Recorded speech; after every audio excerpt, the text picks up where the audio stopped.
کل اس کے پیٹ سے کوئی ابن قیم پیدا نہیں ہوگا, کوئی ثناءاللہ مرسری اور احسان اللہ ظہیر پیدا نہیں ہوگا. ان بیٹیوں کے پیٹ سے کون سی اولاد پیدا ہوگی, اس بات کا اندازہ آپ بخوبی لگا سکتے ہیں. ٹک ٹاک پر ناچنے والی یہ بیٹیاں آج میرے بھائیوں ان کی کوکھ سے کون سے بچے پیدا ہوں گے اور پھر وہ کون سی تربیت دیں گے. کہا مولانا غیر مسلم لڑکے کے ساتھ میں نے نکاح تو کر لیا, لیکن ایک بچہ ہو جانے کے بعد اب اس کے گھر والے مجھے بھگا رہے ہیں, وہ بھی مجھے بھگا رہا ہے, بچہ اپنے پاس رکھ کے مجھے چھوڑ رہا ہے, ستا رہا ہے. مولانا جرجس انصاری کے بیانات سننے کے لیے مولانا صاحب کے آفیشیل یوٹیوب چینل مولانا جرجس انصاری سپیچز کو سبسکرائب کریں. ڈنکے کی چوٹ پر کہہ دیجئے قل انما انا بشر مثلکم. آپ یہ اعلان کر دیجئے کہ اے محمد صلی اللہ علیہ وسلم کہہ دیجئے کہ میں تو تمہاری طرح کا ایک بشر ہوں. آپ اپنی زبان سے کہیں گے تو زیادہ اثر ہوگا, آپ اپنی زبان سے کہیے. قل کہہ دو, کیا کہہ دوں اللہ, میں کیا کہوں, انما انا بشر مثلکم, کہہ دو کہ میں تمہاری طرح کا ایک انسان ہوں. بشر نہیں, مثلکم تمہارے جیسا. تمہارے دو ہاتھ میرے بھی دو ہاتھ, تمہارے دو پیر میرے بھی دو پیر, تمہارے دو کان میرے بھی دو کان, تمہاری دو آنکھیں میری بھی دو آنکھیں. تم چلتے ہو میں بھی چلتا ہوں, تمہیں بھوک لگتی ہے مجھے بھی محسوس ہوتی ہے, تم کھاتے ہو میں بھی کھاتا ہوں, تمہیں اپنی ازدواجی زندگی کے لیے بیوی کی ضرورت پڑتی ہے مجھے بھی پڑی ہے, تمہارے بچے ہوتے ہیں میرے بھی بچے ہیں, تمہیں دکھ سکھ پہنچتا ہے مجھے بھی پہنچتا ہے, تمہیں بیماری ہوتی ہے ہمیں بھی بیمار ہوتے ہیں, تمہیں شفا ملتی ہے ہمیں بھی شفا ملتی ہے. انسانیت میں ہاتھ پیر ناک کان میں چلنے پھرنے میں تمہاری طرح کا ایک انسان ہوں, لیکن ہاں مقام و مرتبے میں تمہاری طرح نہیں ہوں. یوحا الیہ, میری طرف اللہ کا پیغام آتا ہے جو تمہارے پاس نہیں آتا. میرے پاس جبرائیل آتے ہیں تمہارے پاس نہیں آتے ہیں. اللہ کے طرف سے آنے والے جبرائیل کی طرف لانے والے اس پیغام نے مجھے اتنا بلند کر دیا, اتنا بلند کر دیا کہ عرش پر اللہ ہے اور اللہ کے بعد دوسرا مقام کسی کا ہے تو وہ ہستی ہے جناب محمد الرسول اللہ صلی اللہ علیہ وسلم کی. لیکن یہ انسانیت کا فرق نہیں ہے, یہ مقام و مرتبے کا فرق ہے. آج کون سا دن ہے, سنڈے. پرسوں کیا تھا, جمعہ. جمعے سے جمعے تک کتنا دن ہوا, ایک ہفتے میں کتنے دن ہوتے ہیں, 7. اچھا, رات و دن میں کتنے گھنٹے ہوتے ہیں, 24. سیٹرڈے میں بھی 24, سنڈے میں بھی 24, منڈے میں بھی 24 اور فرائیڈے جمعے کو اس میں بھی 24. تو دن ہونے کے اعتبار سے کوئی فرق ہے؟ بارش سنڈے منڈے کو ہو سکتی ہے, جمعے کو بھی ہو سکتی ہے. دن ہونے کے اعتبار سے کوئی فرق ہے نہیں ہے, لیکن مقام اور مرتبے کے اعتبار سے جو فضیلت جمعے کے دن کو حاصل ہے وہ کسی اور دن کو حاصل نہیں ہے. بس یہی سمجھ لو, انسان ہونے کے اعتبار سے ہم میں اور محمد رسول اللہ میں کوئی فرق نہیں, لیکن مقام و مرتبے کے اعتبار سے جو درجہ محمد رسول اللہ کا ہے وہ کسی اور کا ہو ہی نہیں سکتا. اللہ کے بعد اگر دوسرا مقام کسی کا ہے تو وہ ہستی ہے محمد رسول اللہ صلی اللہ علیہ وسلم کی. اللہ کے نبی نے اعلان کیا, اپنی زبان سے کہا, کہو نبی کہہ دو میں تمہاری طرح کا ایک بشر ہوں. ہمارے ماں باپ ہیں, نبی کے بھی ماں باپ تھے, باپ کا نام عبداللہ, ماں کا نام آمنہ, دادا کا نام عبد المطلب, چچا کا نام ابو طالب, یہ سب آپ کا بھی خاندان تھا. ہماری بیوی ہوتی, نبی کی بھی بیویاں تھی, خدیجہ بیوی تھی, زینب بیوی تھی, زینب بنت جحش, سودا بیوی تھی. میرے بھائیوں آپ کی کئی بیویاں تھیں جن کے نام حدیثوں میں دیکھے جا سکتے ہیں اور پڑھے جا سکتے ہیں. آپ کے بچے ہوتے, محمد رسول اللہ کے بھی بچے تھے, قاسم تھا, عبداللہ تھا, ابراہیم تھا, زینب تھی, رقیہ تھی, ام کلثوم تھی, فاطمہ, یہ آپ کے بھی بچے تھے. دیکھا جا سکتا ہے. انسان ہونے کے اعتبار سے کوئی فرق نہیں, فرق ہے تو مقام و مرتبے کا ہے جس نے محمد رسول اللہ کو اونچا کر دیا. تو رسالت کا صحیح تصور محمد رسول اللہ نے پیش کیا ہے, اسلام نے پیش کیا ہے. پھر دنیا دیکھ رہی ہے, سب نے بھگوان بنا دیا. لیکن اسلام نے بھگوان کا درجہ نہیں دیا، بلکہ یہاں تک دیکھیے کہ ایک شخص آتا ہے، ابن ماجہ کی روایت ہے، ایک شخص آتا ہے اور آ کر اللہ کے نبی صلی اللہ علیہ وسلم سے اپنے گاؤں کی کچھ حالت کو بتانا چاہتا ہے، کچھ شکایت کرنا چاہتا ہے۔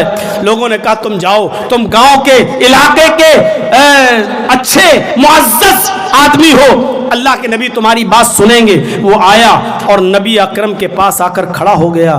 آپ نے کہا کہیے کیسے آنا ہوا؟ وہ اپنے علاقے کی کچھ بات کہنا چاہتا ہے اللہ کے نبی صلی اللہ علیہ وسلم کے سامنے، لیکن ڈر رہا ہے، کانپ رہا ہے، تھرا رہا ہے۔ بس آپ اس کے قریب گئے، ادھر آؤ، کیا بات؟ وہ میرے علاقے میں کانپ رہا ہے، کانپ رہا تھا، مطلب نبی کے آنکھوں میں دیکھتا ہے اتنا رعب اور دبدبا کہ بات کرنے کی ہمت نہیں۔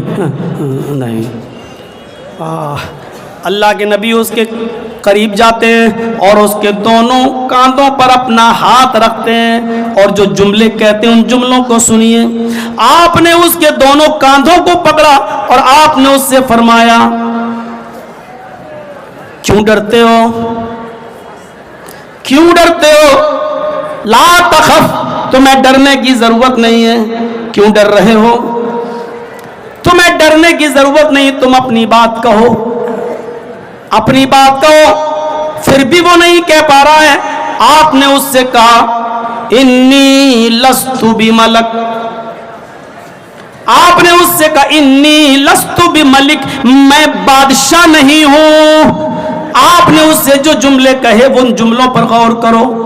میں بادشاہ نہیں ہوں، انی لست بملک، میں بادشاہ نہیں ہوں، مجھ سے مت ڈرو۔ انا ابن امرات تاکل القدید۔ ابن ماجہ کے ان الفاظ پر غور کیجئے، اللہ کے نبی کہہ رہے ہیں میں بھی ایسی ماں کا بیٹا ہوں، مجھے بھی ایک ایسی عورت نے اپنے بطن سے، پیٹ سے پیدا کیا ہے جو گوشت کے سوکھے ٹکڑے کھایا کرتی تھی، جو خشک گوشت کھایا کرتی تھی۔ عرب کے اندر اونٹ کو جب ذبح نہر کیا جاتا تھا تو 2-2, 3-3, 5-5 کلو کے بڑے بڑے ٹکڑے گوشت کے اس کو دھوپ میں خشک کر لیا جاتا تھا، اس میں سالٹ لگا کر، نمک لگا کر اس کو سکھا لیا جاتا تھا، اور پھر اسی گوشت میں سے جب ضرورت پڑتی تھی تھوڑا سا کاٹا اور بنا لیا، پھر ایک آدھ ہفتے کے بعد تھوڑا سا کاٹا پھر بنا لیا۔ تو عربی میں اس گوشت کو قدید کہتے، قدید یعنی تازہ گوشت نہیں بلکہ کئی دن کا رکھا ہوا گوشت جس کو نمک وغیرہ دے کر دھوپ میں سکھا لیا جائے، اس گوشت کو قدید کہتے ہیں۔ تو اللہ کے نبی نے اس آدمی کے دل سے اپنا ڈر ختم کرنے کے لیے، اپنا ڈر اس کے دل سے نکالنے کے لیے اللہ کے نبی صلی اللہ علیہ وسلم نے اس سے کیا کہا؟ انا ابن امرات تاکل القدید، میں بھی ایسی ماں کا بیٹا ہوں جو گوشت کے سوکھے ٹکڑے کھایا کرتی تھی، جس کو تازہ گوشت بھی کھانا نصیب نہیں ہوتا تھا۔ اب جب اس نے دیکھا ہاں اللہ کے نبی تو کہہ رہے ہیں کہ میں کوئی بادشاہ تھوڑی ہوں اور میں بھی کسی ماں کا بیٹا ہوں، تو یہ تو ہماری طرح کے انسان ہیں، تب اس نے اپنی بات رکھی۔ میرے بھائیوں، یہاں سے آپ اندازہ لگائیے کہ اللہ کے نبی صلی اللہ علیہ وسلم اپنا رعب اور دبدبا نہیں چھاڑتے تھے کہ دیکھو میں اللہ کا نبی ہوں تو ذرا ایسے بات کر، نہیں، آپ نے اس سے کہا کہ تم اپنی بات کہو، میں بادشاہ نہیں ہوں، میں بھی ایک ایسی ماں کا بیٹا ہوں، اس نے مجھے جنا ہے جو گوشت کے سوکھے ٹکڑے کھایا کرتی تھی۔ یہاں سے آپ سادگی کا بھی اندازہ لگا سکتے ہیں اور رسالت کا صحیح تصور آپ نے پیش کیا کہ میں اللہ کا رسول ہوں لیکن ساتھ میں انسان بھی ہوں، ساتھ میں بشر بھی ہوں، ساتھ میں کوئی فرشتہ نہیں ہوں، ایک انسان ہوں، اس طریقے سے۔ اور آپ کو یاد ہوگا اور نہ یاد ہو تو سن لو، اپنے علاقے کے خطیبوں سے سنا ہوگا آپ نے، جمعے کے منبروں پر، خطبوں پر کھڑے ہو کر انہوں نے خطبہ دیا ہوگا۔ جب ہجرت کر کے مکہ سے مدینہ جا رہے تھے اللہ کے نبی صلی اللہ علیہ وسلم، اور جب مدینے کے اندر انٹری ہوتی ہے تو بہت سے لوگ، گھروں کی عورتیں چھتوں پہ چڑھ جاتی ہیں، آج محمد رسول اللہ آ رہے ہیں، آج دیدار کرتے ہیں، اللہ کے نبی صلی اللہ علیہ وسلم جس اونٹنی کے اوپر بیٹھے ہوئے ہیں وہ مامور ہے, وہ اللہ کی طرف سے حکم دی گئی ہے, وہ جس کے مکان پر رکے گی وہیں پر اللہ کے نبی صلی اللہ علیہ وسلم رکیں گے. کسی کو معلوم نہیں ہے کہ کہاں رکے گی. اوس و خزرج کے بڑے بڑے امیر محمد رسول اللہ کی اونٹنی کی لگام پکڑ رہے ہیں اور کہتے ہیں آئیے ہمارے گھر پہ مہمان بن جائیے, لیکن اللہ کے نبی فرماتے ہیں اونٹنی کی لگام کو چھوڑ دو, یہ اونٹنی میرے حکم سے نہیں اللہ کے حکم سے رکے گی, جس کے مکان پہ رک جائے گی وہی میرا میزبان ہوگا, میں اس کا مہمان ہو جاؤں گا. اونٹنی چلتی رہی. میرے بھائیوں جو چیز بتانا ہے مجھے وہ یہ ہے کہ گھروں کی عورتیں چھتوں پہ چڑھی ہوئی ہیں اور وہ محمد رسول اللہ کی اونٹنی کا نظارہ دیکھنا چاہتی ہیں, یہ دیکھنا چاہتی ہیں کہ اونٹنی کہاں رکے گی. مدینے کی چھوٹی چھوٹی 4-5 سال کی بچیاں دف بجا رہی ہیں, ڈھول بجا رہی ہیں اور گیت گا رہی ہیں. عرب کے اندر دف بجانے کا بڑا ماحول تھا, ڈھول بجانے کا اور اس میں گیت گانے کا. وہ گیت گا رہی ہیں اور وہ چھوٹی چھوٹی بچیاں جو گیت گا رہی تھی وہ گیت کے الفاظ یہ تھے تلال بدر علینا من ثنیات الوداع وجب الشکر علینا ما دعا للہ داعی. آج تو 14ویں رات کا چاند بتا پہاڑی سے نمودار ہوا ہے, آج تو فاران کی چوٹیوں سے چمکا ہے. تلال بدر علینا من ثنیات الوداع, آج سنیا پہاڑیوں کی اور سے 14ویں رات کا چاند نمودار ہوا ہے. آج اللہ نے مکے سے محمد رسول اللہ کو ہمارے پاس بھیج دیا ہے. وجب الشکر علینا ما دعا للہ داعی, ہم اللہ کا جتنا بھی شکریہ ادا کریں وہ کم ہے, ہم اللہ کا جتنا بھی شکر ادا کریں وہ کم ہے. یہ چھوٹی چھوٹی بچیاں یہ گیت گا رہی تھیں, اللہ کے نبی اس گیت کو سنتے تھے, ہنستے ہوئے آگے بڑھ رہے ہیں. ان چھوٹی چھوٹی بچیوں کی زبان سے ایک جملہ یہ بھی نکل گیا وفینا نبی یعلم ما فی غد. آج ہمارے درمیان ایک ایسے نبی آئے ہیں جو کل کی بات بھی جانتے ہیں, کل کیا ہوگا اس کو معلوم ہے, کل کیا ہونے والا وہ بھی جانتا ہے. آج ہمارے پاس ایسے پیغمبر آئے جو کل کی بات بھی جانتے ہیں. اللہ کے نبی صلی اللہ علیہ وسلم کے کانوں میں جب یہ جملے گئے آپ اسی وقت اونٹنی سے اترتے ہیں, نیچے آتے ہیں, ان چھوٹی چھوٹی بچیوں کے پاس آ کر بیٹھ جاتے ہیں اور ان سے کہتے ہیں دعی حاذل کلمات, آئے بچیوں ان کلمات کو چھوڑ دو, بعد میں جو جملے تم نے پڑھے ہیں ان کو روک دو, یہ مت پڑھو, یہ جملے مت کہو, جو پہلے پڑھ رہی تھی وہی پڑھو. طلع البدر علینا من ثنیات الوداع وجب الشکر علینا ما دعا للہ داعی. انہی جملوں کو پڑھو, یہ آگے والے جملے جو تم پڑھ رہی ہو وہ مت پڑھو. اللہ کی قسم مجھے نہیں معلوم کہ کل میرے ساتھ کیا ہوگا, کل کا بھی علم مجھے نہیں ہے. ارے کل تو چھوڑو, میں مدینے جس مقصد سے آیا ہوں وہاں تک پہنچ بھی پاؤں گا یا نہیں پہنچ پاؤں گا, مجھے تھوڑی دیر کے بعد کا بھی علم نہیں ہے. وفینا نبی یعلم ما فی غد, آج ہمارے درمیان ایسے نبی آئے جو کل کی بات بھی جانتے ہیں. آپ نے کہا ان جملوں کو چھوڑ دو, اللہ کی قسم مجھے نہیں معلوم کہ کل تمہارے اور میرے ساتھ کیا معاملہ کیا جائے. چھوڑ سکتے تھے, چھوٹی بچی ہے, چھوڑ سکتے تھے, چھوٹی بچی ہے, چلو بڑی ہوگی تو عقل آ جائے گی. نہیں, آپ اونٹنی سے اترے, آپ نے سمجھایا کیونکہ آج موقع ہے. اگر یہ عقیدہ ان کے دل میں بیٹھ گیا تو بڑے ہونے کے بعد بھی نہیں دور ہوگا. اس لیے بچوں کے دماغ میں پہلے توحید بھرو, اس لیے آپ اونٹنی سے اتر گئے اور ان بچیوں سے کہا ان جملوں کو چھوڑ دو, کیونکہ یہی وقت ہے ان کی اصلاح کا, یہی وقت ہے ان کے عقیدے کی اصلاح کا. آج ہم اپنے چھوٹے چھوٹے بچوں کو کانوینٹ میں بھیجتے ہیں, آج عیسائی مشنریوں کے اسکولوں میں بھیجتے ہیں, آج ان اسکولوں میں بھیجتے ہیں جہاں ہمارے عقیدے کی بےخونی کی جاتی ہے. آج وہاں وہ ہمارا منہج ہمارا کیا ہے وہ بھول چکے ہیں.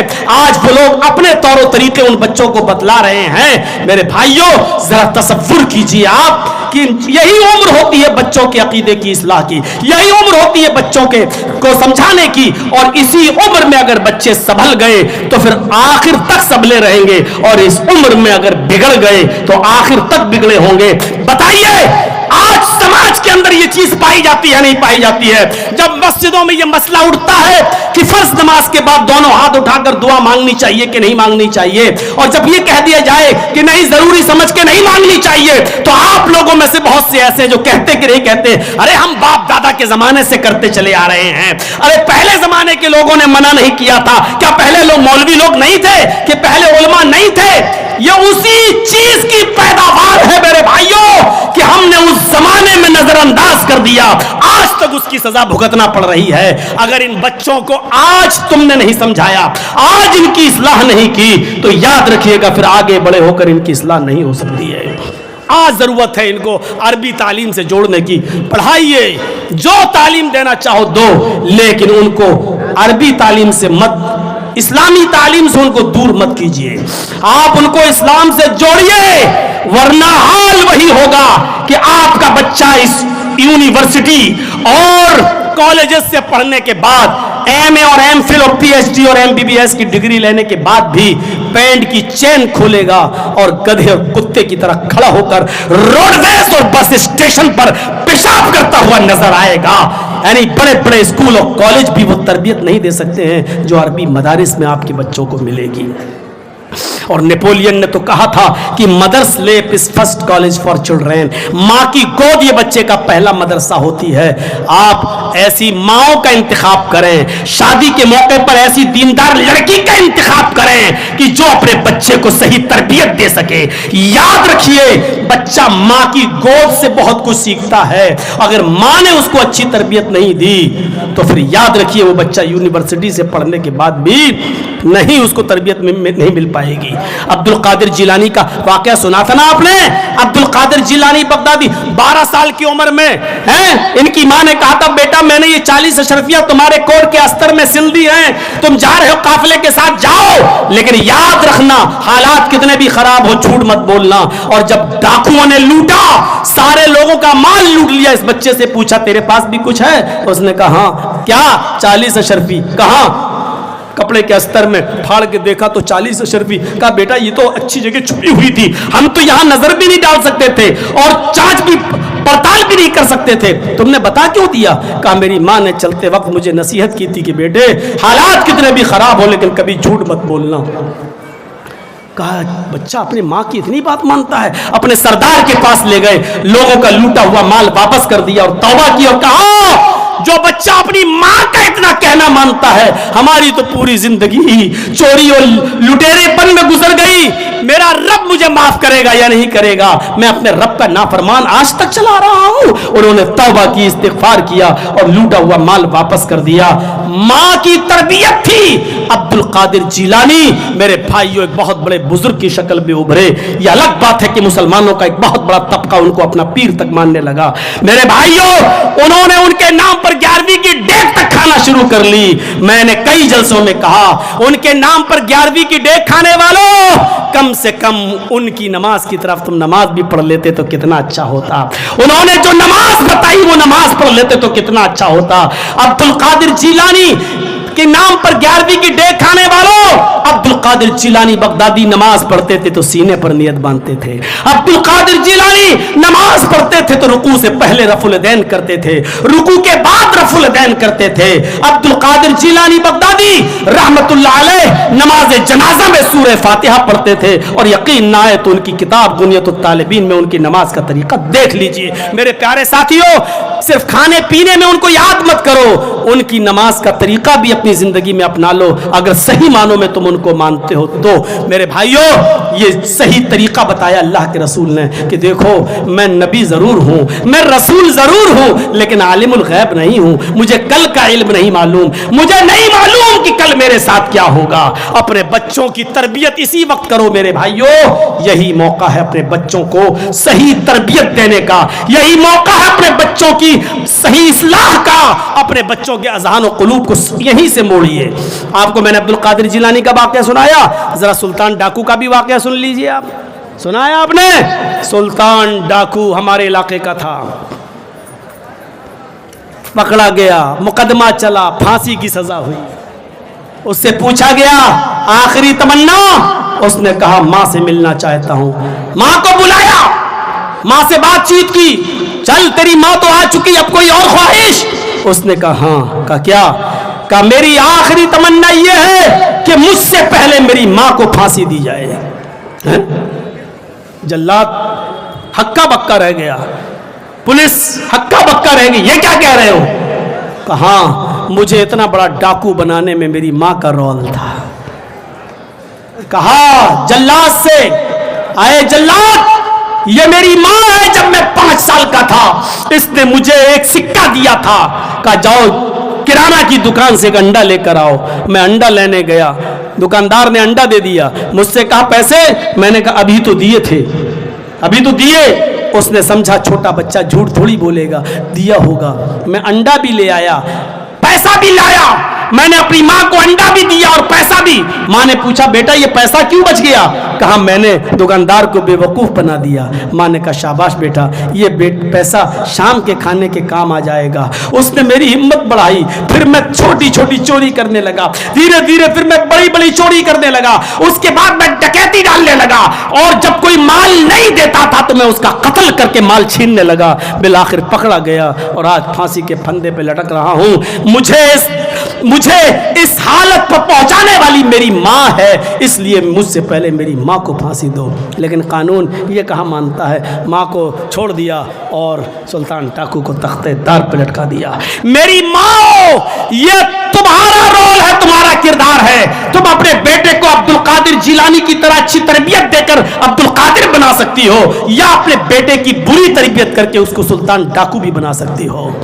اور یاد رکھو, تم نے اپنی بیٹیوں کی جو تربیت کی ہے وہ آج ہمیں یوٹیوب پہ نظر آتی ہے. کیا امیدیں رکھیں کہ ان بچیوں کی کوکھ سے کوئی ابن تیمیہ پیدا ہوگا؟ کل جب تم اپنی لڑکیوں کی شادی کرو گی تو کوئی ثناء اللہ مرسلی پیدا ہوگا. آج جو مائیں اپنے بیٹیوں کے ڈانس پر ہنستی ہیں, مسکراتی ہیں, اور ان کی بیٹیاں انسٹاگرام پر آج ویڈیو ریل بنا رہی ہیں, سر کے دوپٹے گرے ہوئے ہیں, شارٹ کٹ کپڑے پہنے ہوئے ہیں, برہنہ لباس میں ہیں, اور آج وہ گندی ویڈیو بنا کر, گانے کی ویڈیو بنا کر جو آج سوشل میڈیا پہ ڈال رہی ہیں, انسٹاگرام پہ ڈال رہی ہیں, اور ماں اپنی بیٹی کی اس حرکت پر خوش ہو رہی ہے, اور باپ بھی کہہ رہا ہے یوٹیوب پہ میری بیٹی اچھا پیسہ کما رہی ہے. یاد رکھنا, تمہاری اس بیٹی کے پیٹ سے کبھی ابن تیمیہ پیدا نہیں ہو سکتا ہے. کل اس بیٹی کی شادی کرو گی, کل اس کے پیٹ سے کوئی ابن قیم پیدا نہیں ہوگا, کوئی ثناء اللہ مرسلی اور احسان اللہ ظہیر پیدا نہیں ہوگا. ان بیٹیوں کے پیٹ سے کون سی اولاد پیدا ہوگی, اس بات کا اندازہ آپ بخوبی لگا سکتے ہیں.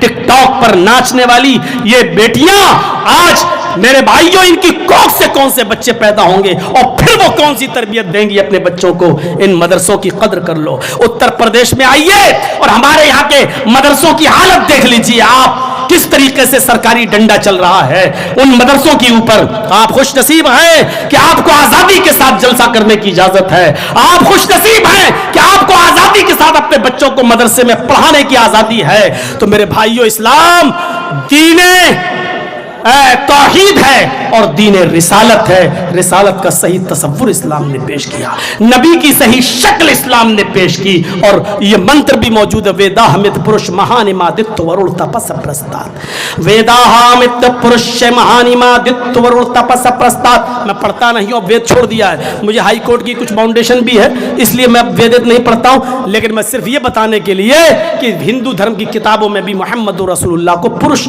انسان کہا گیا ہے. ویدا احمد نام کا ایک آدمی آئے گا, پرش انسان ہوگا, مہان امادتم, اتنا بڑا مہان پرش ہوگا کہ اس کے برابر کوئی دوسرا نہیں ہوگا, اس میں کوئی شک نہیں. اللہ کے نبی کے کئی نام تھے, ان میں ایک نام احمد بھی تھا, آپ کا محمد بھی تھا, احمد بھی تھا.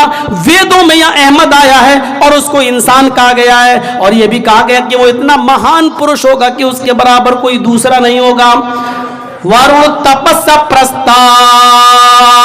وہ بہت آسان راستہ بتائے گا, دین پر چلنے کا آسان راستہ بتائے گا, اس میں کوئی شک نہیں ہے. اسلام پر چلنا بہت آسان ہے, یہ دین السہل بھی ہے.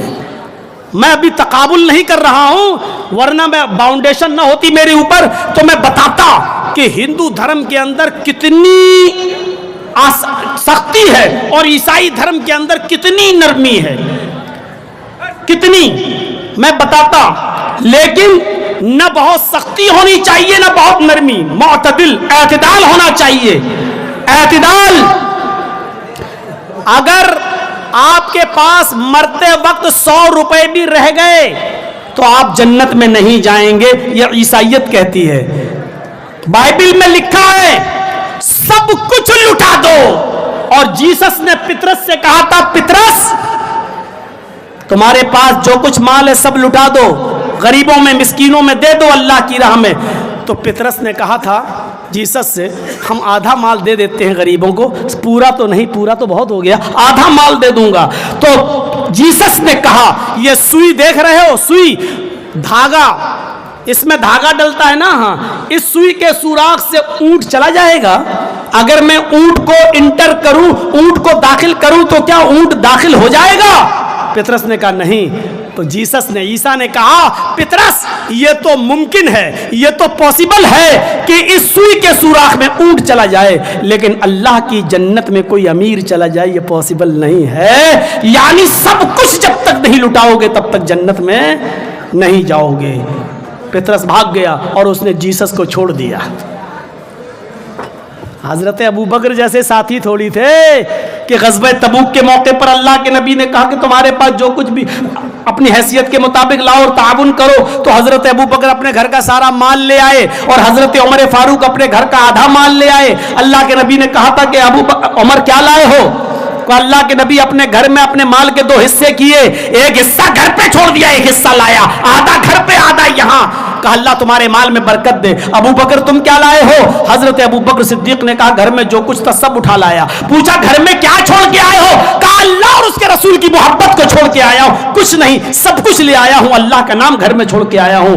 حضرت عمر فاروق نے کہا اے ابو بکر میں نے سوچا تھا کہ آج میں تم سے نیکیوں میں آگے نکل جاؤں گا، لیکن نہیں، میری سوچ غلط نکلی، میرا آدھا مال تمہارے پورے مال سے زیادہ ہے، لیکن تم پورا مال لائے، ہم آدھا ہی لائے، لیکن آج میں سوچ رہا تھا کہ تم سے نیکیوں میں آگے نکل جاؤں گا، لیکن آج بھی نہیں نکل سکتا۔ اے ابو بکر واقعی میں تم سے کبھی نیکیوں میں آگے نہیں نکل پاؤں گا۔ اس دن حضرت عمر فاروق نے اعتراف کیا تھا۔ یہاں تو پطرس سے پورا مال مانگا تو بھاگ گئے، عیسیٰ کو چھوڑ گئے۔ اور ہندو دھرم کے اندر لکھا ہوا ہے کہ سندھیا کرو، سندھیا میں ہون کرو، اور ہون میں اتنی چیزیں ضروری ہیں، 1 تولہ 100 گرام کاجو، 100 گرام بادام، 100 گرام پستہ، 100 گرام اخروٹ اور 100 گرام بادام، یعنی بادام، کاجو، پستہ، اخروٹ، اور 1 تولہ کستوری اوریجنل کستوری، 1 تولہ کستوری اور 16 چمچے دیسی گھی گائے کے شدھ 16 چمچ، 1 چمچ کم سے کم 25 گرام کا، 1 چمچ میں کم سے کم 25 گرام گھی آنا چاہیے، تو 1 چمچ میں 25 گرام گھی، 16 چمچ دیسی گھی۔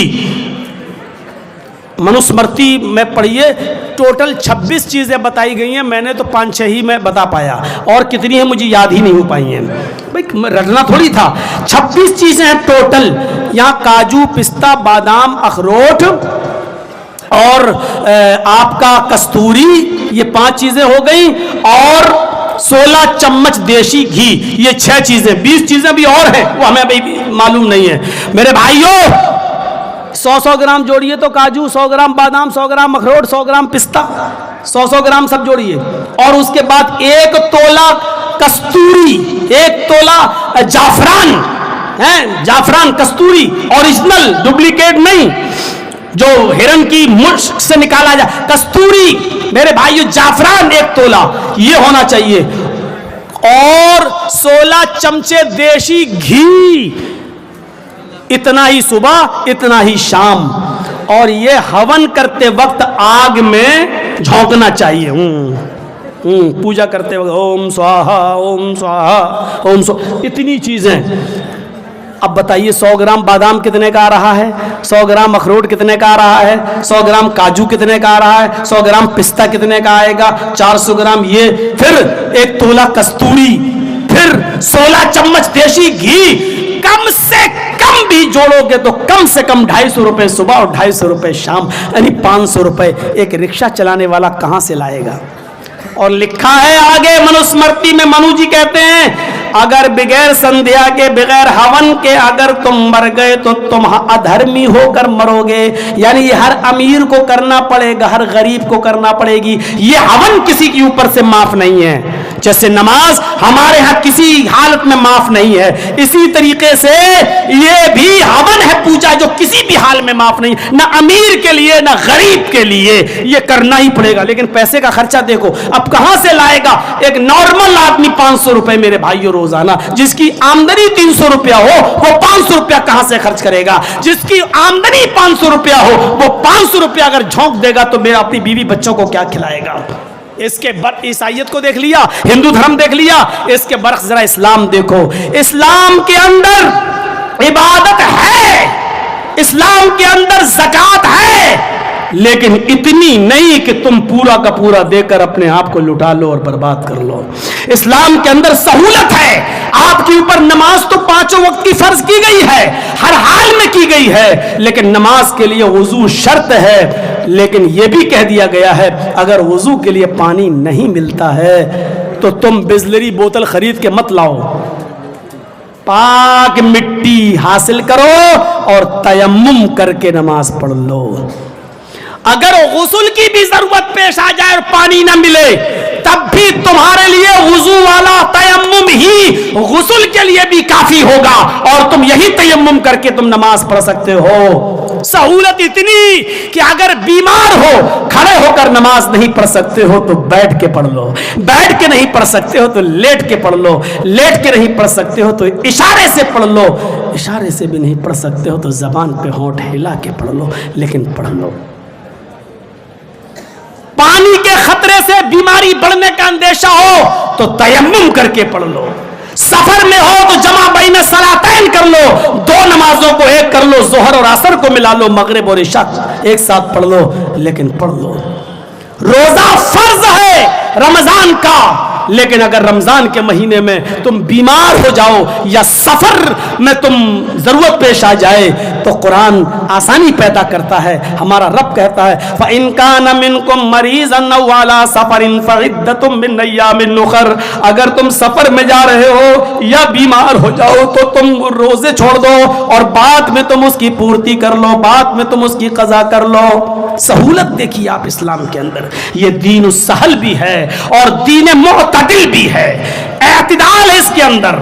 نماز فرض ہے لیکن آپ کو 24 گھنٹے سجدوں میں گرا رہنا نہیں بتایا گیا ہے، یہ نہیں کہا گیا 24 گھنٹے نماز ہی پڑھتے رہو، یہ نہیں کہا رات بھر عبادت کرتے رہو، یہ نہیں کہا کہ کمائی دھمائی چھوڑ دو اور عبادت میں لگے رہو۔ نماز فرض ہے، وقت ہوا نماز پڑھ لو اور چلے جاؤ۔ یہاں تک کہ سب سے بڑا دن ہفتے کا جس کو ہم عید اور بقرعید سے زیادہ اہمیت ہے جمعے کا، لیکن جمعے کے دن کے بارے میں بھی اللہ تعالیٰ نے صرف یہی کہا فَإِذَا قُضِيَتِ الصَّلَاةُ فَانتَشِرُوا فِي الْأَرْضِ، جب جمعے کی نماز پوری کر لو تو نکل جاؤ، چلے جاؤ مسجد سے باہر، زمین میں پھیل جاؤ، وَابْتَغُوا مِن فَضْلِ اللَّهِ، اور اللہ کا رزق تلاش کرو۔ جمعے کے دن بھی یہ نہیں کہا کہ دن بھر عبادت میں لگے رہو۔ بہت سے لوگوں کو آپ نے دیکھا ہوگا نا تسبیحات میں لیتے ہو اللہ اللہ اللہ اللہ اللہ، کیا کر رہا؟ چپ، اللہ عبادت، اللہ اللہ، ارے کچھ کھائے گا پیے گا کہ نہیں؟ اللہ دے گا، اللہ اللہ اللہ، شام کا کھانا کہاں سے آئے گا؟ اللہ دے گا۔ گھر والوں کو چھوڑ دیا ہے اور خود جنگل میں جا کے اللہ اللہ کی رٹ لگا رہا ہے۔ ایسے آدمی جہاں ملے ان کو الٹی چھری سے کاٹو۔ یہ اللہ کی عبادت نہیں کر رہے ہیں، یہ بہروپیے ہیں، بہروپیے۔ ان کو 100 جوتے مارو اور ایک گنو، یہ دین کے نام پر کلنک ہیں۔ جب اسلام نے کہہ دیا جمعے کا دن اتنا بڑا دن، اور اس میں بھی اللہ نے کہہ دیا کہ آپ کو پورا دن مسجد میں عبادت نہیں کرنا ہے، جمعے کی نماز ہو جائے تو نکلو، کیا کرو؟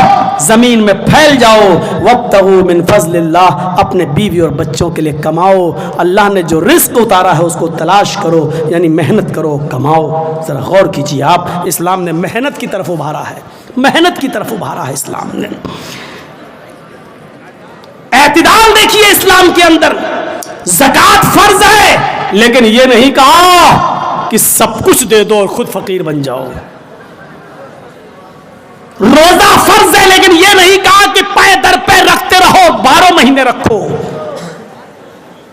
حج فرض ہے لیکن ساتھ میں یہ بھی کہہ دیا ان استطاعت الیہ سبیلا, اگر وہاں تک جانے کی طاقت ہو تو, اور نہیں ہے تو کوئی ضرورت نہیں ہے, اپنا گھر اپنا مکان بیچ کر تم حج کرنے مت جاؤ.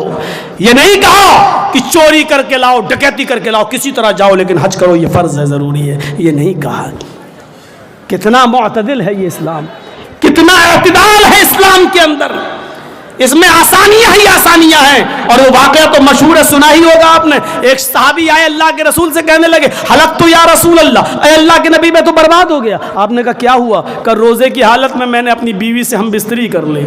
آپ نے کہا اوف, اب تو پنشمنٹ, جرمانہ دو, کفارہ ادا کرو. کہا کیا ہے کفارہ؟ کہا ایک غلام آزاد کرو. کہا پوری زندگی تو مجھے غلامی کرتے ہوئے ہو گئی دوسرے کی, میں کہاں سے غلام لاؤں؟ آپ نے کہا دوسرا بھی آپشن ہے. کہا کیا؟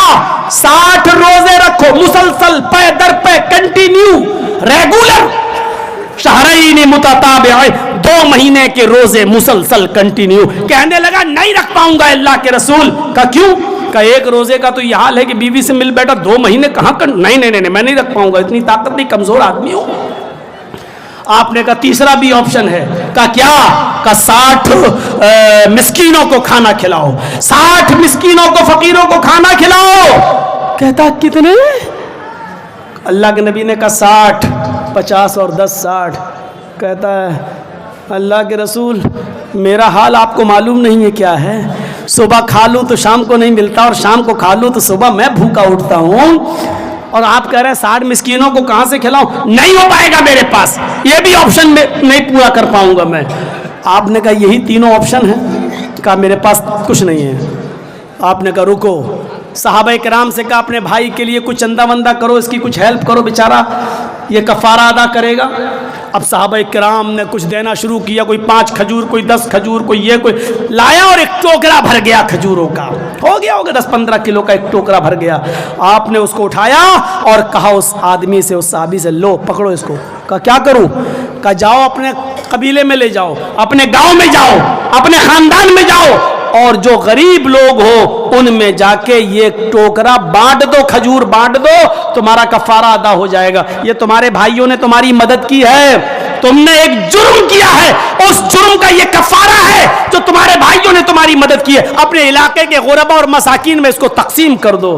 کہنے لگا اللہ کے رسول آپ نے دیکھا ہی نہیں میرا علاقہ, آپ جانتے ہی نہیں. آپ نے کہا اب کیا ہے, اب تو تمہارے بھائیوں نے مدد کر دی ہے, تمہیں مل گیا, اب تمہیں کچھ کرنا ہی نہیں, غریبوں میں بانٹنا ہے. اس نے کہا اللہ کے رسول اللہ کی قسم میرے پورے گاؤں میں, میرے پورے قبیلے میں مجھ سے زیادہ غریب کوئی ہے ہی نہیں. اے اللہ کے نبی میری بستی میں آئیے اور دیکھیے مجھ سے زیادہ کوئی غریب ہے ہی نہیں. جب یہ سنا اللہ کے نبی نے, بہت غریب انسان ہے, تو آپ ہنس دیے, مسکرا دیے, اور آپ نے کہا اچھا جا تو ہی کھا لے اور اپنے بچوں کو کھلا, تیرا کفارہ ادا ہو جائے گا. یہ اسلام کی سہولت ہے, یہ اسلام کے اندر آسانیاں ہیں.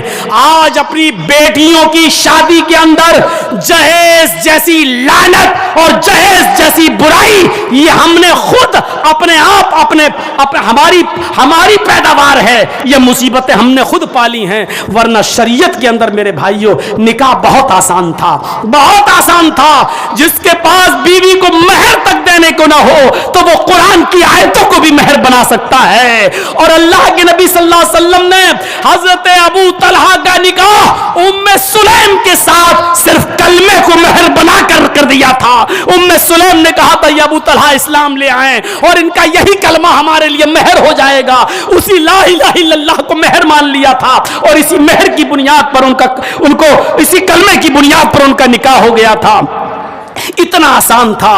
یہاں تو میرے بھائیوں اتنی شادیوں میں اتنے خرچے ہم نے بڑھا دیے ہیں کہ آج آدمی زناکاری کے اڈے تو تلاش کر لیتا ہے لیکن نکاح نہیں کر پاتا ہے. آج 500 اور 1000 روپے میں ملنے والے جسم تو حاصل کر لیتا ہے لیکن یہی 1000-1200 روپے میں آج وہ شادی نہیں کر پاتا ہے. جبکہ اللہ کے رسول نے کہا نکاح کو اتنا آسان کر دو, اتنا آسان کر دو, اتنا آسان کر دو کہ زناکاری مشکل ہو جائے. زنا کاری مشکل ہو جائے. لیکن آج ہم نے نکاح کو آسان نہیں کیا ہے بلکہ ہم نے زناکاری کو آسان کر دیا ہے. میرے مسلم معاشرے کے لوگوں، جس طرح مدرسے کی کمیٹیاں بنتی ہیں، مسجدوں کی کمیٹیاں بنتی ہیں، اسی طریقے سے ایک کمیٹی بناؤ جو ان غریب لڑکیوں کی شادیاں کرائیں اور ان کا گھر بسوائیں، ورنہ بعید نہیں ہے.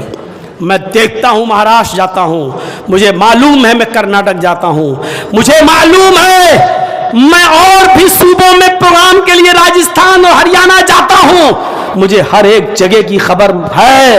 آج کتنی مسلم لڑکیوں نے ایپلیکیشن دے رکھی ہے کورٹ کے اندر بھی اور پولیس تھانوں میں بھی کہ میں بالغ ہو چکی ہوں اور میں اپنی مرضی سے اپنی شادی فلاں غیر مسلم لڑکے کے ساتھ کرنے کے لیے تیار ہوں. ہو سکتا ہے کہ میرا باپ یا میرا بھائی میری شادی میں رکاوٹ بن جائے. یہ ایپلیکیشن لڑکیوں کی طرف سے جا چکی ہیں.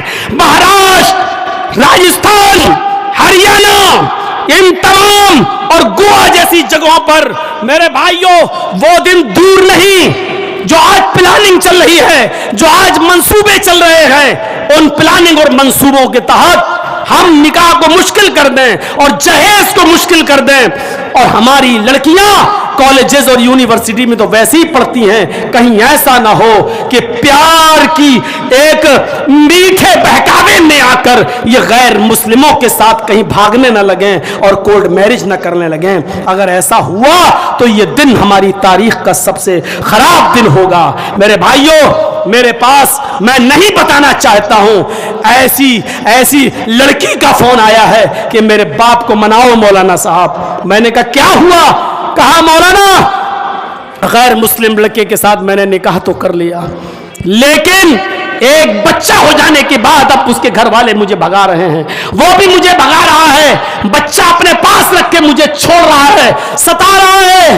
میرا باپ مجھے گھر سے نکال چکا اور کہہ چکا ہے کہ تیرا باپ تیرے لیے مر چکا ہے. میں اپنے گھر بھی نہیں جا سکتی اور اس گھر میں بھی نہیں رہ سکتی.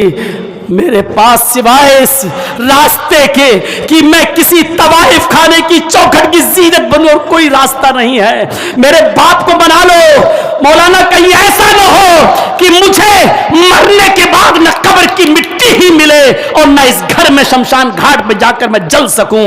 کہیں ایسا نہ ہو ہمارے ساتھ کیا معاملہ ہو. اس کے باپ سے میں نے بات کی لیکن باپ کسی بھی قیمت پر اپنی بیٹی کو اپنے سماج میں بلانے کے لیے تیار نہیں ہے. اس نے کہا کہ مر چکی ہے میری بیٹی، میرے لیے نہیں بن رہی یہ بات. ایسے نوبتیں آئی ہیں، یہ نوبتیں ہمارے اور آپ کے سامنے بھی آ سکتی ہیں. کیوں؟ کیونکہ ہم نے لڑکیوں کو آزاد چھوڑ دیا ہے، کھلا ماحول دے دیا ہے.